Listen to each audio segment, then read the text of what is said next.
ত্রয়োদশ জাতীয় সংসদ নির্বাচনকে ঘিরে এক ব্যতিক্রমী ঘোষণা দিলেন ঢাকা ৯ আসনের স্বতন্ত্র প্রার্থী ডাক্তার তাসনিম জারা। নির্বাচনী তহবিলে পাওয়া অনুদানের অর্থ ফেরত দেওয়ার ঘোষণা দিয়েছেন তিনি।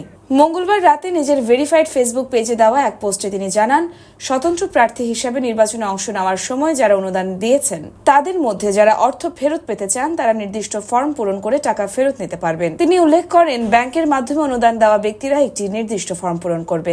যারা সরাসরি ব্যাংকে ক্যাশ জমা দিয়েছেন কিন্তু ডিপোজিট স্লিপ হারিয়ে ফেলেছেন তারাও আবেদন করতে পারবেন। সেক্ষেত্রে অতিরিক্ত যাচাই বাছাই শেষে অর্থ ফেরত দেওয়া যাবে। আর বিকাশের মাধ্যমে অনুদান দেওয়া ব্যক্তিদের জন্য রয়েছে আলাদা ফর্ম জমা দেওয়ার শেষ তারিখ নির্ধারণ করা হয়েছে 10 মার্চ 2026। প্রসঙ্গত, ত্রয়োদশ জাতীয় সংসদ নির্বাচনে ঢাকা ৯ আসনের স্বতন্ত্র প্রার্থী হিসেবে ফুটবল প্রতীক নিয়ে অংশ নেন ডাক্তার তাসনিম জারা। তিনি পেয়েছিলেন 44,684টি ভোট। নির্বাচনী অনুদান ফেরত দেওয়ার এই ঘোষণা ইতিমধ্যেই সামাজিক মাধ্যমে আলোচনার তৈরি করেছে।